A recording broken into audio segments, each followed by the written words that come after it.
Vocês sabiam que tem 140 milhões de pessoas no mundo todo que convivem com transtorno bipolar? Isso significa que, estatisticamente falando, você provavelmente já conviveu ou vai conviver com alguém que tem essa condição. E olha, pode até ser alguém da sua própria família sem você nem saber. Ou até mesmo é você. E no decorrer do vídeo você vai entender o que é o transtorno bipolar e por que afeta muita gente e também como ele interfere no quesito dos relacionamentos e quais são os desafios com quem vive com pessoas que têm esse transtorno. Olha, só para você ter um pouco de noção, muitas pessoas é como você vivesse uma espécie de montanha-russa emocional que não te deixa respirar. Uma hora você tá todo feliz, alegre, com espontaneidade para tudo, mas aí em um determinado horário do mesmo dia, você fica cabisbaixo, sua energia cai drasticamente. E isso, detalhe, às vezes acontece todos os dias. Esse vídeo não é apenas a minha opinião vazia, não. Eu vou mostrar pesquisas, fontes confiáveis, dados e artigos científicos e exemplos reais das pessoas que têm essa condição, que talvez você não conheça o outro lado dessa história. Então, logo no começo, eu já quero saber a sua resposta para essa pergunta que eu vou fazer para vocês agora. Por que será que a pessoa que tem transtorno de bipolaridade tem certas barreiras no quesito dos relacionamentos e até na compreensão das outras pessoas? E se você conhece alguém que tem essas características, ou até mesmo é você, comente aqui nos comentários, eu conheço. E antes de começar o vídeo, como de costume, não se esqueça principalmente do seu like, que é muito importante aqui para o engajamento do vídeo, e também mostra para o YouTube que esse vídeo é relevante. E também de comentar, compartilhar e se inscrever. E se você gosta dos meus vídeos, gosta do meu conteúdo que eu sempre trago aqui para vocês, se possível mesmo, deixa um valeu demais que me ajuda muito. E logo abaixo aqui na descrição tem um apoia-se que você pode contribuir mensalmente com qualquer valor que vai me ajudar muito mesmo. Sendo assim, vocês vão me incentivar a manter mais constância aqui na publicação dos vídeos e também, lógico, dar um gás a mais financeiramente. Então, chega de enrolação e vamos embora pro vídeo. Bom, para começar, vamos entender o básico. O que é o transtorno bipolar? Cara, o transtorno bipolar é uma condição de saúde mental caracterizada por certas mudanças marcantes de humor. Há momentos de mania ou hipomania, que é alta energia, euforia ou irritabilidade. Às vezes redução do sono, pensar rápido demais, às vezes tomadas de decisão impulsivas e momentos, de termina com O, como tristeza, desânimo, falta de energia, dificuldade de se concentrar, desinteresse e outros tipos de pensamentos. E existem diferentes tipos, o bipolar 1, bipolar 2, o ciclotimia e entre outros. E essa é uma condição que normalmente dura para a vida toda, mas sim existe tratamento, como medicamentos, psicoterapia, cuidados de estilo de vida. A pessoa pode viver bem, ela consegue até reduzir a frequência e intensidade desses episódios rotineiros. E sendo sincero aqui com vocês, dados, estudos, experiências de pessoas, família, de pessoas com esse transtorno, relatam que se relacionar com uma pessoa bipolar é uma das experiências mais intensas que existem. Que nem eu falei para vocês, um dia você está vivendo momentos incríveis, cheios de energia e conexão, e no outro, parece que você está conversando com uma pessoa completamente diferente. E se você pensa que é uma minoria das pessoas que têm isso, não é bem assim. Tem dados segundo o Ministério da Saúde e estudos da USP que falam que afeta aproximadamente 3% da população mundial. E no Brasil, isso representa milhões de pessoas. E então aqui tem um dado que me deixa realmente preocupado. Isso, detalhe, só o que está diagnosticado. Imagine então aquelas pessoas que estão sofrendo, que não sabem que tem essa condição e muitas vezes são julgadas sem ao menos saber o real diagnóstico daquilo. As pessoas dizem, que isso é frescura, é só se controlar. E não, cara, existe uma condição neurobiológica séria com base genética comprovada que afeta profundamente não só a pessoa, mas toda a rede de relacionamentos ao redor dela. Que nem eu vi todas as características de uma pessoa bipolar na minha época de escola. Então, possivelmente, até mesmo a pessoa não sabia que tinha. E a gente sabe que, em ambientes, por exemplo, como escola, como trabalho, se você não sabe o seu real diagnóstico, daquilo que você precisa tratar, até entender mais sobre o assunto, as pessoas automaticamente já vão julgar, falando que é frescura ou que você precisa controlar seus impulsos, isso e aquilo. Mas, na verdade, a pessoa tem uma condição, tem um transtorno que nem mesmo ela sabe. Quando a pessoa fala que tem um transtorno bipolar, né, muitas pessoas pensam naquele estereótipo, né, de filmes ou novelas, daquela pessoa que vocês sabem muito bem o que se parece, mas na realidade é muito mais complexa. Olha, só para você ter uma noção, o transtorno bipolar, que antigamente era chamado de psicose maníaco-depressiva, olha bem esse nome, só para você ter uma noção. Era caracterizado, né, que nem eu falei anteriormente, por mudanças extremas de humor que vai muito além do que qualquer pessoa normal, entre aspas, experimentaria. Imaginem vocês se fosse uma espécie de termostato quebrado. Sabe quando o ar-condicionado não consegue manter a temperatura estável? Uma hora está congelando, outra hora está um calor insuportável? É meio que mais ou menos essa analogia que acontece com a regulação emocional de uma pessoa bipolar. Durante os episódios de mania, né? E aqui é importante entender que eu não estou falando de estar animadinho, entre aspas, né? A pessoa nessa condição experimenta uma euforia que pode ser realmente perigosa. Ela pode ficar muitas vezes sem dormir por dias, cara.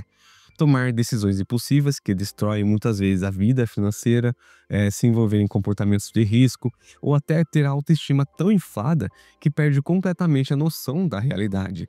Eu já vi relatos de pessoas que durante a mania, né, venderam casa, terminaram relacionamentos de anos, ou se matricularam em 5 faculdades diferentes, tudo na mesma semana, cara. Parece loucura, eu sei, mas acontece realmente e existe uma desconexão com a realidade. E eu acho que também você conhece pessoas que já fizeram esse tipo de atitude, e se você olhar mais a fundo, às vezes a pessoa tem esse transtorno de bipolaridade, entende? E em contraponto, tem aquela fase, né, de terminar com A, que é o polo oposto. E eu não estou apenas falando de estar triste porque choveu, por exemplo. É meio que uma deprê terminal com O profunda, onde a pessoa mal consegue, às vezes, sair da cama, perde completamente a motivação de tudo e até de certos pensamentos que vocês sabem muito bem. Então, o que torna ainda mais complicado é que, entre esses episódios extremos, a pessoa pode ter períodos completamente normais. Então, aí que mora o perigo se ela quer ter um relacionamento afetivo, amoroso, sério. Então, aqui a gente chega no núcleo da questão no quesito relacionamento, que é dúvida de várias pessoas que têm esse transtorno ou aquelas que não têm ou já conheceram alguém que tem essa condição. Olha, eu vou falar a verdade pra vocês, sem mimimi, sem passação de pano. A verdade, por que é tão desafiador se relacionar com uma pessoa bipolar? Olha, segundo dados, relatos de pessoas, convivência, até mesmo das pessoas que têm, o primeiro ponto seria a consistência emocional. Imagine vocês estarem em um relacionamento onde a pessoa que você ama parece trocar de personalidade da noite para o dia. Onde, por exemplo, ontem vocês estavam planejando uma viagem dos sonhos, tudo programado, tudo certinho. Ela concordou, vocês entraram em comum acordo, mas chega hoje, ela nem quer conversar com você. E muitas vezes você pode interpretar como falta de caráter ou até joguinho emocional, mas não é. É literalmente o cérebro dela, né, da pessoa que você está se relacionando, está funcionando de uma forma diferente. Mas convenhamos aqui, isso não torna a situação menos dolorosa para quem está do outro lado. O segundo ponto seria a montanha-russa da intimidade. Olha, durante a mania, a pessoa pode ser incrivelmente carinhosa, criativa, divertida. Parece que você achou a pessoa perfeita, né, entre aspas. Mas quando vem o contraste disso, ela se afasta completamente de você, pode ficar irritada por qualquer coisa, ou simplesmente parar de responder suas mensagens, ignorar você, no mesmo ambiente que vocês estão. Então aqui tem algo que poucas pessoas falam. Durante os episódios de mania, a pessoa pode tomar decisões que afetam profundamente o relacionamento.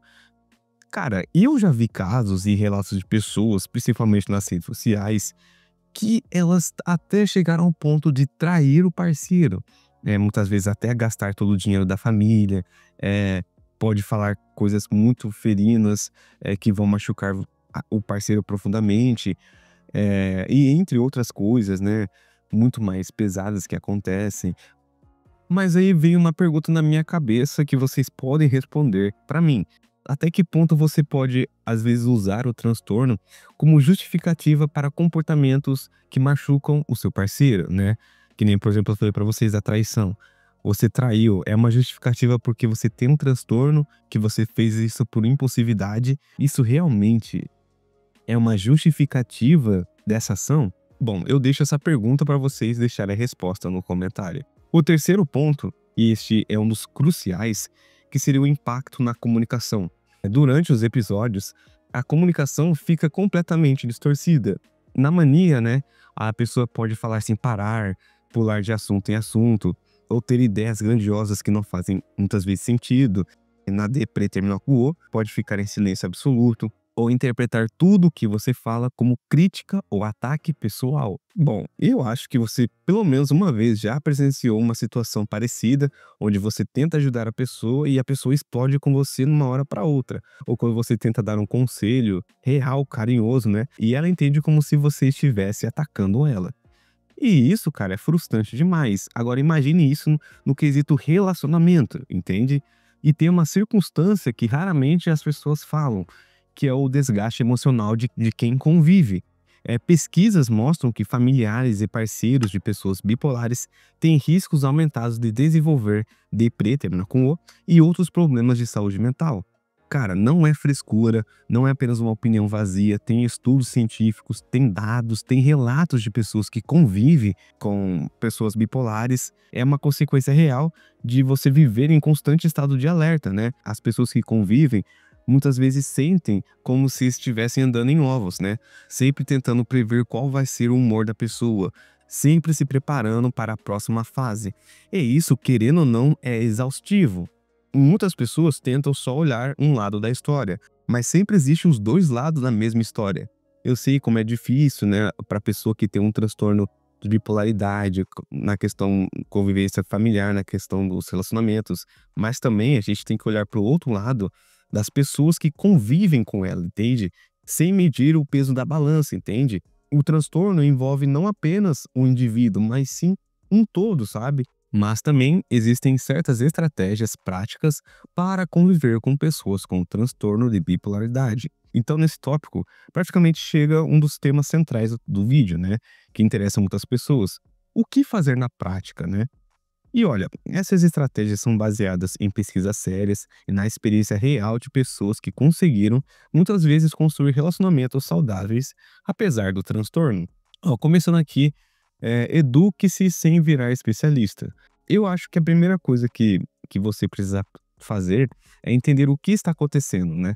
Leia sobre o transtorno, procure sites de hospitais, universidades, associações de psiquiatria, mas também atenção. Conhecimento não significa que você vão virar médicos da pessoa. Não, nada de ficar monitorando medicação ou dando conselhos médicos. Educação serve para ter empatia e saber como reagir, não para controlar, ok? A outra estratégia seria estabeleçam combinados claros no momentos da instabilidade. Por exemplo, durante o relacionamento, se você tiver com uma pessoa que tem transtorno bipolar, durante os períodos normais, conversem sobre o que fazer durante as crises que ela tiver. Defina, por exemplo, sinais de alerta, estabeleça quem a pessoa confia para tomar decisões importantes, se ela não estiver bem naquele momento. Também cria um plano de ação para emergências. Por exemplo, assim, quando você perceber que eu estou ficando muito agitado, pode me lembrar de ligar para o meu psiquiatra. Ou, se eu começar a gastar muito dinheiro impulsivamente, pode esconder os meus cartões por alguns dias. Isso não é controle na cabeça das pessoas.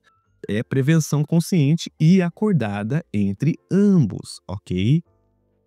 A outra estratégia seria definir limites saudáveis. E aqui é crucial e tem muita gente que tem medo de falar. Cara, ter empatia não significa aceitar qualquer comportamento, né? Que na cabeça das pessoas, empatia, você tem que passar a mão para tudo. Não é assim. Vocês podem amar a pessoa e ainda assim não aceitar ser desrespeitado ou maltratado. Cara, estabeleça limite claro. Por exemplo, eu entendo que você não está bem, mas não vou aceitar que você me xingue ou agride com A, né, fisicamente, verbalmente. É possível ser compreensível sem ser capacho, né? A outra estratégia é criar, né, uma rede de apoio. Não tente, muitas vezes, carregar esse peso sozinho. Cara, identifique outras pessoas próximas que podem ajudar você. Pode ser, sei lá, família, amigos, colegas de trabalho. Dividir a responsabilidade evita que uma só pessoa fique sobrecarregada. E também não se esqueça, a pessoa que está convivendo com um indivíduo com transtorno bipolar também precisa de apoio. Considere fazer terapia individual ou participar de grupos, né, de apoio para familiares e amigos de pessoas com transtornos mentais. E a última estratégia aqui seria incentivar o tratamento sem pressionar. O tratamento, gente, é fundamental, mas a pessoa também precisa querer. Vocês podem facilitar o processo, oferecendo carona para consultas, estar com a pessoa na consulta, ajudar a organizar os horários dos remédios, pesquisando profissionais qualificados na região, por exemplo, né? Mas jamais fazem chantagem emocional, tipo, ah, se você me amasse, tomaria esse remédio. Isso, querendo ou não, né, gera uma resistência e culpa da pessoa. Mas enfim, para encerrar esse vídeo, é uma verdade sim que existem certas particularidades e dificuldades para a pessoa que tem um transtorno bipolar no meio da sociedade, da família e até nos relacionamentos. Porém, também existe o outro lado da história, da família, das pessoas e dos parceiros que convivem com essa pessoa. A questão final é que tudo tem que ser alinhado e entendido em ambos os casos. A pessoa que tem um transtorno bipolar não está sozinha. Tem vários casais que convivem com isso, se entendem um ao outro. E lógico, também relacionar com bipolaridade exige mais consciência, mais diálogo, mais paciência. As pessoas próximas que convivem também têm certas pressões que não afeta o estilo de vida das pessoas. Então apenas lembre, a pessoa que você ama, que você tem apreço, não é o transtorno. O transtorno bipolar é uma condição que ela tem e não quem ela realmente é. Com um tratamento adequado e uma rede de apoio consciente, ela pode até viver uma vida normal e ter relacionamentos amorosos, afetivos, saudáveis e duradouros. Mas enfim, eu quero saber de você. Você concorda ou discorda de tudo isso que eu falei no decorrer do vídeo? Ou tem algo a acrescentar? Coloque aqui nos comentários. E se você tem outro tema de vídeo que queira que dê minha opinião, também comente aqui. E antes de sair do vídeo, não se esqueça principalmente do seu like, que é muito importante para o engajamento aqui do canal, e também de compartilhar e se inscrever. No mais, sucesso para todo mundo e até a próxima!